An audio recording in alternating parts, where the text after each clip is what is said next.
अस्सलामुअलैकुम, नमस्ते, सत श्री अकाल। कैसे हैं आप लोग? उम्मीद करती हूँ ठीक होंगे, खुश होंगे। मैं हूँ हज़ीका अली और मेरे साथ हैं तारिक नियाजी।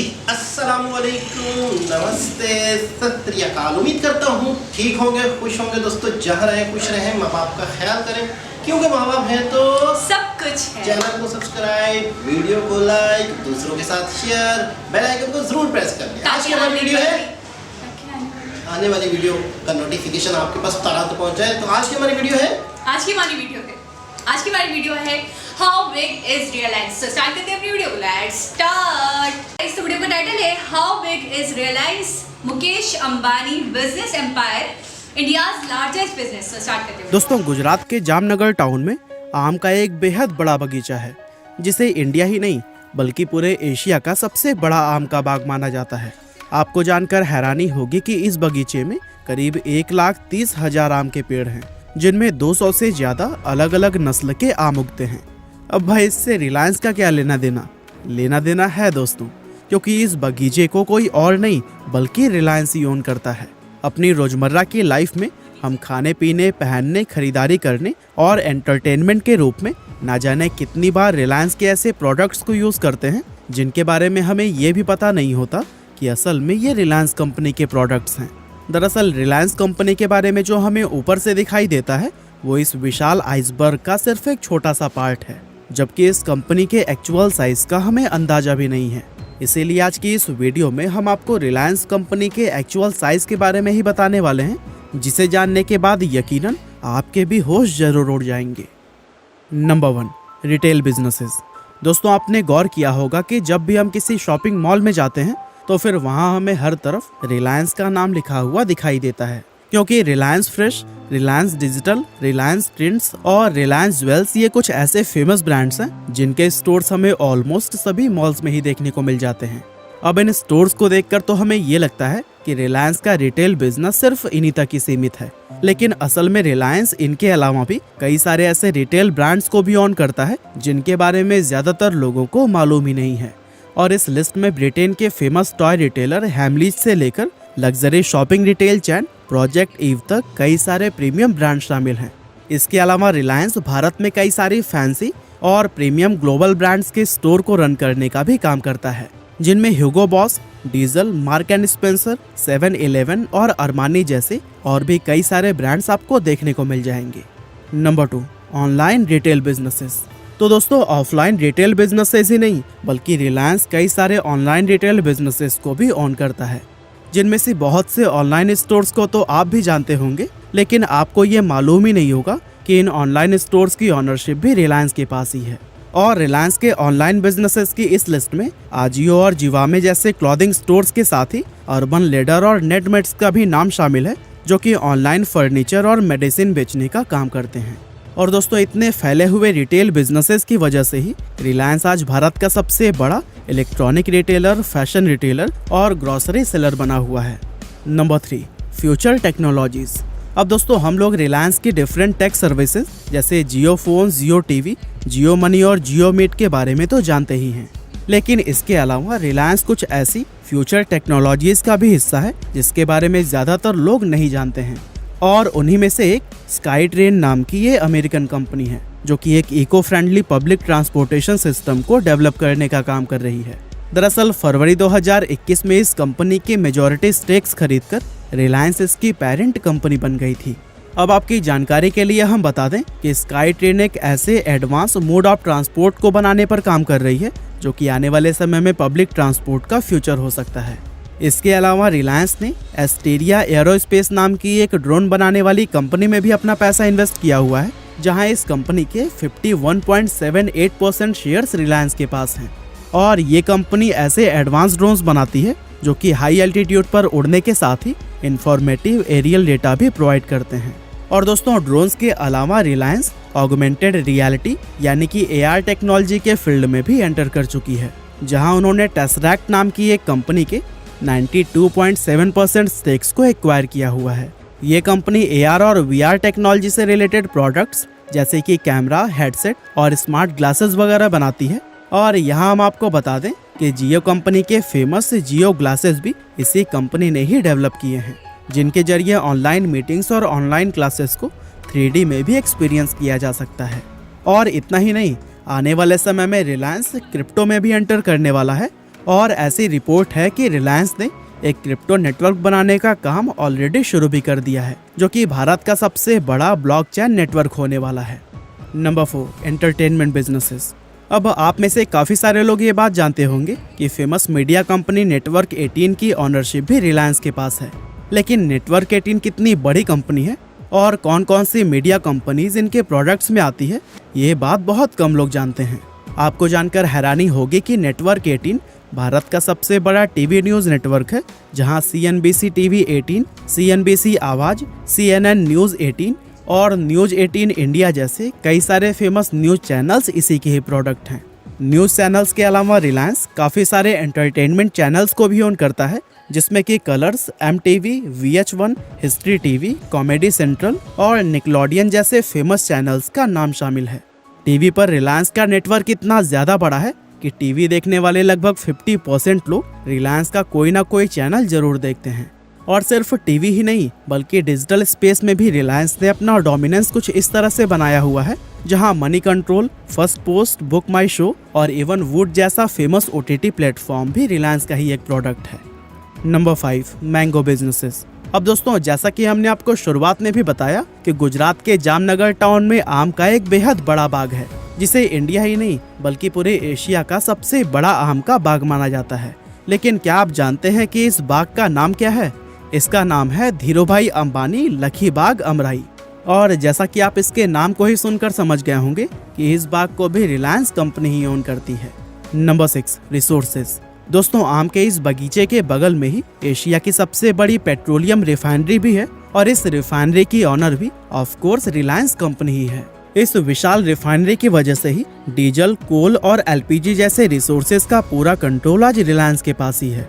और ये चीज उसे दूसरे प्रोडक्ट्स जैसे कपड़ा, पानी की बोतल, गैजेट्स, नमक, रबड़ और इलेक्ट्रॉनिक पार्ट्स वगैरह बनाने में हेल्प करती है। इसके अलावा कोविड के दौरान जब इंडिया में ऑक्सीजन की कमी हो गई थी, तब इस रिफाइनरी ने ही पूरे इंडिया को मेडिकल ग्रेड ऑक्सीजन भी प्रोवाइड की थी। और उस दौरान ये रिफाइनरी करीब 1000 मैट्रिक टन ऑक्सीजन हर रोज प्रोड्यूस कर रही थी, जो कि लगभग 1 लाख पेशेंट्स की डेली ऑक्सीजन रिक्वायरमेंट पूरी करने के बराबर था। और दोस्तों, कोविड के दौरान सिर्फ ऑक्सीजन ही नहीं बल्कि हाई क्वालिटी PPE किट बनाने में भी सबसे बड़ा योगदान रिलायंस का ही था। दरअसल रिलायंस ने अपनी मैन्युफैक्चरिंग यूनिट दमन में भी बनाई हुई थी, जहां हर रोज 1 लाख से ज़्यादा PPE किट और मास्क बनाए जाते थे। Number 7, sports. अब दोस्तों, लास्ट में स्पोर्ट्स की अगर बात करें तो रिलायंस के बारे में सोचते ही सबसे पहला ख्याल हमारे दिमाग में मुंबई इंडियंस का आता है, क्योंकि इस IPL टीम की ऑनरशिप रिलायंस के ही पास मौजूद है। अब चूंकि हमारे देश में क्रिकेट सबसे ज़्यादा पॉपुलर है, इसीलिए मुंबई इंडियंस के बारे में तो लगभग सभी लोग जानते हैं। लेकिन हम आपको बता दें कि रिलायंस सिर्फ क्रिकेट ही नहीं बल्कि फुटबॉल में भी इन्वॉल्व है, क्योंकि रिलायंस ही वो कंपनी है जिसने भारत में इंडियन सुपर लीग की शुरुआत की थी। इसके अलावा रिलायंस महाराष्ट्र ओपन नाम के एक प्रोफेशनल लेवल टेनिस टूर्नामेंट को भी ओन करती है, जिसकी शुरुआत उन्होंने साल 1996 में की थी। Now I am sure in बातों को जानने के बाद से आपको ये अंदाजा हो गया होगा कि रिलायंस बाहर से जितनी नज़र आती है, एक्चुअल में वो उससे बहुत ज़्यादा बड़ी कंपनी है। बाकी हमारी आज की इस वीडियो में बस इतना ही। ये वीडियो आपको कैसी लगी हमें कमेंट करके ज़रूर बताइएगा। आपका बहुमूल्य समय देने के लिए जी जनाब। मुझे एक चीज क्लियर करें, बताए रिलायंस और जियो वर्सेस में देखा था मैं थोड़े दिनों पहले था। नहीं हाँ देखा था, मुझे याद आ रहा है। आप बताए ऐसे हो रहा है। तो अभी ये जियो भी इनका हो गया। देखिए, वो था एयरटेल और जियो था। जियो और फिर रिलायंस जो है वो अंबानी ही की कंपनी का नाम है, जिसके नीचे बेशुमार कंपनी। तो वो सिम्स वगैरह नहीं है, रिलायंस की सिम्स नहीं, वो एयरटेल था और जियो था, उन दोनों का आपस में कंपैरिजन था। जियो सिम है, नेटवर्क है। हाँ ना, वो इसी का तो है, रिलायंस की तो कंपनी है सब। अच्छा, रिलायंस का ही है, जिसे टेलीनॉर का DGO से। लेकिन जो आप बात कर रही है ना, कंपैरिजन हुआ तो वो एयरटेल का हुआ था और जियो का हुआ था, वो दोनों मुकाबले। तो ये है कि अच्छा आप इसको समझ रही थी कि मुझे पता नहीं क्यों ऐसा आ रहा है याद कि मैंने रिलायंस और जियो का भी देखा है वर्सेस, नहीं। पता नहीं शायद हो खैर सकता बहरहाल ये थोड़ा सा है मुझे हो रहा हो। कि मैं कहता हूँ कि शायद इस वीडियो में भी इतने बिजनेस इनके नहीं बताए गए होंगे, मजीद है सही कह रहे हैं आप। मुझे ऐसा लगता अच्छा, है। वो बड़ी अच्छी एग्जाम्पल दी जिसने वीडियो बनाई है। मैं दाद दूंगी कि उन्होंने मतलब वो कभी कभी होता है ना, इंसान लंबे लंबे भाषण दे दे किसी के बारे में, आपकी खोपड़ी में बात नहीं आ रही थी। वो जो आइसबर्ग वाली उन्होंने एग्जाम्पल दी ना कि वो जो दिख रहे हैं वो तो कुछ भी नहीं है, जो वो है। आम के बागात उनके हैं, रिफाइनरीज उनकी हैं, नेटवर्किंग के हवाले से उनका है, स्पेस में उनका रोल है, इंटरटेनमेंट में उनका रोल है। तो मतलब कहाँ कहाँ उनकी ऑनरशिप नहीं है। अच्छा, क्रिकेट में उनका है, स्पोर्ट में भी वो है, फुटबॉल में भी उनका है। मुंबई टीम तो मतलब मैं ये कहूँगी बहुत बड़े जाइंट है, बहुत बड़े जाइंट है। ऐसे ही इंडिया के या दुनिया के दूसरे तीसरे नंबर के अमीर तरीन आदमी थोड़ी कहलाते हैं। बिल्कुल ऐसे ही। जब इतने ज़्यादा इंसान के बिजनेस होते हैं तभी जाके वो अच्छा, मैं दुनिया के अमीर आदमियों की लिस्ट में आते हैं। सही। अच्छा, मेरे अंदर आदत है, मेरे अंदर क्वेश्चन करने की आदत बहुत ज़्यादा है। तो मुझे एक क्वेश्चन और आया, वो ये कि हम नॉर्मली सुनते हैं जो बहुत बड़े तजुर्बेकार लोग होते हैं तो वो हमें अक्सर तनकीद करते हैं या अक्सर एक वो होता है कि आपको समझाने के लिए बोलते हैं, आपको नसीहत करते हैं, बेटा एक कारोबार करो, उसी को पहले परवान चढ़ने दो। हम कभी कभी यूट्यूब के हवाले से भी सुनते हैं, एक चैनल हो उसको थोड़ा अच्छा सेट होने दो, थोड़े उस पर फॉलोवर्स हों, उसके ऊपर अच्छा काम करो। जब आपकी अच्छी फ़ैन फॉलोइंग हो जाए तो फिर दूसरे के बारे में सोचना है, नहीं तो दोनों तबाह बर्बाद हो जाएंगे। इसी तरह बिज़नेस के हवाले से भी हम सुनते हैं कि एक बिज़नेस को आगे बढ़ने दो, जब वो बिल्कुल अपनी पीक पे चला जाए तो फिर दूसरा कोई बिज़नेस करो या उसमें हाथ डालो। मैं हैरान हूँ इनको लेकर, इतने बिजनेसेस डिफरेंट टाइप के, अच्छा एक दूसरे से बहुत ही मुख्तलिफ है, कोई किसी फील्ड के हवाले से, कोई किसी फील्ड के हवाले से। कितनी मेहनत की होगी, कितना टाइम दिया होगा कि आज वो इन तमाम बिजनेस को लेकर चल रहे हैं और कहीं पे भी फेलियर साबित नहीं हो रहे। सबसे पहले तो हर बिजनेस का इनके अपने अपने सीईओज होंगे, हर बिजनेस को चलाने वाले इनके स्पेशल लोग होंगे जो बाकायदा, आपको पता है हमारे इंडिया और पाकिस्तान में तो तालीम ही बिजनेस रन करने के लिए दी जाती है। मतलब ऐसी तालीम हम हासिल करते हैं जिससे हम बड़ी बड़ी कंपनियां चला सकें, हम कंपनियों के मालिक बन सकें, वो तालीम नहीं है हमारे पास। तो हमें उस तरह के लोग तो जॉब दर जॉब मिल जाते हैं, बेशुमार जो चला सकें, तो उसमें से फिर हम अच्छे से अच्छे चुन सकें। अच्छा, जिस शख्स को सही शख्स की तलाश करने की अगर टैलेंट है ना कि यार मैं इस बंदे को परखने की, मतलब अगर मैं जैसे टाटा के बारे में हमने सुना था कि टाटा वाले जब आप किसी बंदे को अपॉइंट करते हैं, चाहे पियोन ही क्यों ना हो, तो वो सबसे पहले देखते हैं कि यार ये इस काबिल है या नहीं, चाहे उसे काम आता हो ना आता हो। ना, वो कहते हैं हम सिखाने का मसला नहीं है, लेकिन बंदा ट्रस्टवर्थी होना चाहिए। बिल्कुल। तो इस तरह से अच्छा आप एक बात बताएं, एक अंबानी जी हैं, क्या ये डेली बेसिस पे सबको लुक आफ्टर करते होंगे? नहीं। क्या चल रहा है, क्या मंथली बेसिस पे करते होंगे? मैं भी कर पाते होंगे, लेकिन खुद नहीं। ठीक है ना। तो मैं कहता हूँ इन्होंने इतने मल्टीपल लोग तैयार किए होंगे जो बाकायदा चेक इन, अच्छा फाइनल रिजल्ट जरूर देख रहे होंगे कि यार इस कंपनी से क्या रिजल्ट निकला इस महीने इसकी क्या ग्रोथ रही है। तो पता चलता है यार इसकी ग्रोथ नीचे जा रही है तो फटाफट फिर इकदाम होते होंगे। तो मैं समझता हूँ कि सबसे पहले तो आपने अगर बंदे रखे होंगे ना बहुत छांट के, बहुत ही सोच समझ के, ईमानदार, अपने काम से लॉयल, अपने काम में बिल्कुल जुनूनी। कुछ लोग होते हैं ना कि यार मेरी 9 से 5 तक की ड्यूटी है, बस 5 बजे 5 बज गए चलो भी मैं जा रहा हूँ। कुछ लोग ऐसे होते हैं 9 बजे में जाओ। कुछ लोग ऐसे होते हैं कि जो ये नहीं देखते कि यार टाइम कितना हो गया है, वो देखते हैं काम कितना रह गया है। मैं हूँ, मेरे साथ तो ये चीज़ है। तो आप कुछ कहना चाहेंगे? जी, मैं ये कहना मुझे तो कुछ छोड़ा नहीं आपने बोला। मैं आपको बताऊँ, मैं क्वेश्चन कुछ करती हूँ, आप आंसर कुछ दे देते हैं। अच्छा, मैं दोबारा से बताऊँ मैं क्या कह रही थी। मैं ये कह रही थी जैसे मैंने कपड़ों का बिजनेस किया, आप वो वाली बात सही कह रहे हैं कि उनके बहुत सारे बंदे होंगे जो उनको लेकर चल रहे होंगे, लेकिन उन्होंने एक बिजनेस को करने के बाद दूसरे बिजनेस में हाथ डाला। जैसे मैंने कपड़ों का बिजनेस कर लिया, अब मैंने जूतों की शॉप खोली। अब स्टार्टिंग में तो मुझे देखना है ना, मुझे देख रेख करनी है, पता नहीं बंदे सही मिले नहीं मिले, लॉस हुआ। देखिए मैं आपको बताऊं, बहुत सारे बिजनेस इनके पास ऐसे होते हैं कि सब कुछ रेडी होता है। मिसाल के तौर पे कुछ लोग होते हैं जैसे शार्क टैंक है, इस तरह से शेयर्स ले लेते हैं। नहीं, बहुत सारे, हाँ शेयर्स भी, बहुत सारे ऐसे लोग होते हैं जो सारा बिजनेस को रेडी करके बैठे हैं। ठीक। फाइनेंस की कमी, फाइनेंसर चाहिए, है। फिर उनके साथ इनके वो हो जाते हैं, बाकायदा पूरी कंपनी खरीद लेते हैं, बाकायदा उन्हें मंथली पे रख लेते हैं, फिर उस कंपनी का नाम भी चेंज कर लेते हैं। तो चलाने वाले आइडियाज और बिजनेस रेडी मिलते हैं, लेकिन फिर भी मैं कहूँगी सारी बातें आपकी अपनी जगह, लेकिन मेहनत रिक्वायर्ड होती है। देखिए लुक आफ्टर, आंखें बंद करके आप बैठ जाओगे तो नहीं हो सकता, वो तो आपको लोग चूना लगा के भी चले जाएंगे। मैं बता रहा हूँ ना कि आप मंथली या मतलब जो भी है आप ग्रोथ नहीं देख रहे हैं। बिल्कुल। इस कंपनी से फर्स्ट करता हूँ, आम के बाग ही ले लेते हैं कि पिछले साल आम के बाग में से कितना रिटर्न निकला था, इस दफा कितना निकला है, कम हो गया। क्या वजह है? देखभाल नहीं हुई है, बंदे ढीले हो गए हैं, सही तरीके से आम को लुक आफ्टर नहीं कर रहे हैं। कीड़ा लग गया था तो कैसे लग गया, दवाई क्यों नहीं डाली, दवाई डाली तो कौन सी डाली, ये सारी चीजें कैसे पता चलती है? फाइनल रिजल्ट पे कि हाँ इस साल क्या ग्रोथ हुई है, तो उसको ये जरूर लुक आफ्टर करते हैं। फिर वो टाइट करते होंगे, फिर वो अपने आप से बंदे चेंज करना अपने हिसाब से, ठीक है। लेकिन मैं कहूँगी अपने आप में बड़ी बातें हर कोई नहीं कर सकता। मैं बिल्कुल ये आप देखिए, अगर हम स्पोर्ट्स की भी के हवाले से भी ले लें कि फुटबॉल में भी उनका हिस्सा है, काफ़ी बड़ा उनका रोल है, क्रिकेट में भी उनका काफ़ी बड़ा रोल है। महाराष्ट्र, मुंबई की जो टीम है वो इनकी है, ऑनरशिप इनके पास है, तो सही है। आप सही कहते हैं कि हर जगह फाइनेंस की ज़रूरत होती है, लेकिन फाइनेंस के साथ साथ हर जगह इंटरेस्ट और जैसे कि आप कह रहे देखभाल के साथ साथ मेहनत, कि आप देखो, आप बार बार पूछो, आप हर चीज़ पे नज़र। अच्छा, सबसे बड़ी चीज़ होती है नज़र बनाए रखे। आपके जो वर्कर्स हैं जो काम कर रहे हैं उनको डर तो हो, खौफ तो हो कि जी मालिक हम पे नजर रखे। मिसाल के तौर पे इसकी मिसाल इस तरह देते हैं कि एक छोटी सी शॉप है किसी की, दूसरी शॉप खोलता है, वहाँ बंदा रखता है, वो बर्बाद हो जाती है शॉप। ठीक है जी। क्यों? क्योंकि वो बंदा नहीं चलाता।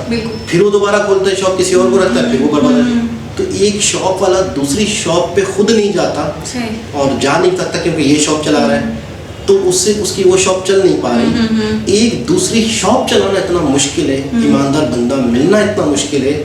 उस हालात में उस दौर में अगर इतनी बड़ी कंपनियां कामयाबी से चला रहे हैं, आपका सवाल का जवाब है तो ये बहुत बड़ी बात है। बहुत किस तरीके से इन्होंने नजर रखी होगी, किस तरीके से उन्होंने लोगों को लेकर मतलब एक सेकंड, एक मिनट भी मैं ये कहती हूँ कि शायद काफिल नहीं होते होंगे अपने बिजनेस को, अपनी चीजों को लेकर। मैं कहता हूँ पैसा जो आता है या इंसान तरक्की करता है, उसके पीछे रातें खाली करनी पड़ती है, उसके लिए बहुत मेहनत है। इस तरीके से मतलब नहीं होता कि पैसा लगाओ तो पैसा बनता है, नहीं। अच्छा, मैंने लोगों को देखा, हमारे यहाँ यंगस्टर्स होते हैं, लड़के होते हैं ना, तो अपनी माओ से कहेंगे कि मिठाई लाते हैं, 3 लाख हैं, 4 लाख हैं, मैं कुछ अपना करना चाहता, मैं अपनी शॉप करूँ। अच्छा, हमारे यहाँ बड़ा रुझान है, मैं शॉप कर लेता हूँ, मैं इस चीज़ की शॉप कर लूँगा, मैं चप्पलों की शॉप कर लूँगा, मैं कॉस्मेटिक की शॉप कर लूँगा। अक्सरियत से मैंने देखा, पता नहीं क्या कि उनको एक्सपीरियंस नहीं होता चीज़ों का, या क्या रो रही होती उनकी अम्माएं बैठ के कि मतलब जी 2-2.5 महीने में वो 2.5-3 लाख बर्बाद हो गए, खत्म हो गए, यानी कि जो माल था उसके पैसे भी नहीं निकले। अब मैं आपको बताता हूँ, सबसे पहले तो मेरे सामने अगर कोई इस तरह कहेगा तो मैं सबसे पहले तो उसकी राय सुनूंगा। अब मैं उसे कैसे रिजेक्ट करूंगा या ओके करूंगा, अब ये सुने। आप मुझे कोई भी मिसाल दें, आप एक लड़का है और आप एक शॉप खोलना चाह रहे हैं, तो उस शॉप के बारे में बताएं, किस चीज़ की शॉप खोलना चाह रहे हो?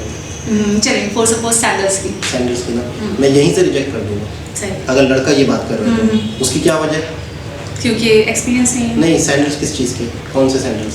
नॉर्मल जैसे जेंट्स के होते हैं, विमेंस के होते हैं, ठीक है ना।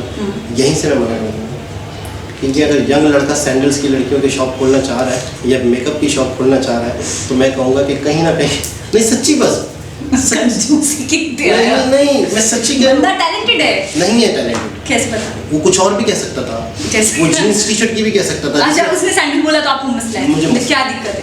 दिक्कत यही है ना, ऐसे नहीं आपके पास करवाने के लिए। दिक्कत ये है कि उसे उस बिजनेस के अंदर कहीं वो एंटरटेनमेंट तो नहीं ढूंढ रहा, कहीं लोग आएंगे। अच्छा, जीन्स और टी शर्ट में एंटरटेनमेंट नहीं है? वो नहीं, उतना क्यों? क्योंकि उसमें लड़के हैं। जीन्स टी शर्ट्स लड़कियों की अगर वो लड़कियों की खोलेगा तो मैं भी उसमें डाउट करूंगा। मैं तो ये है कि सबसे पहले तो एक शख्स का किसी भी काम में एक्सपीरियंस होना बहुत जरूरी है। एक शख्स की मैंने वीडियो देखी थी, आपने बताया भी था वीडियो में, आपने कहा था कि मैं अगर कोई बिजनेस करना चाहता है तो 2.5-3 महीने जाके वहाँ पे काम करे, लाखों लखपति है भले, लेकिन वो कहीं जाके मुलाजमत करे, नौकरी करे और सीखे काम को, और उसके बाद वो शॉप खोले, तब जाके वो से कामयाबी के चांसेस होते हैं। तो एक बहुत ही ज़बरदस्त वीडियो थी जिसमें मैं रिलायंस मुकेश अंबानी के बारे में मज़ीद पता चला कि वो कितने बड़े हैं और अभी भी मुझे लग रहा है कि पूरा पता नहीं मैं चला अपने है। भतीजे को बता रहा था, मैंने कहा ये घर देख रहे हो, इनका घर की वीडियो हमने की थी ना, डायरेक्शन दिया था।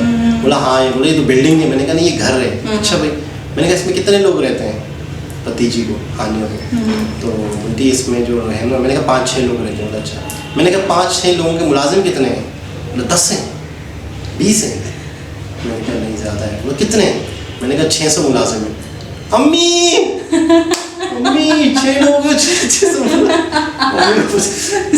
100 बंदे एक बंदे के। तो एक बहुत ही ज़बरदस्त वीडियो, दोबारा किसी और वीडियो से आपसे मुलाकात होगी। जब तक के लिए अल्लाह हाफ़िज़।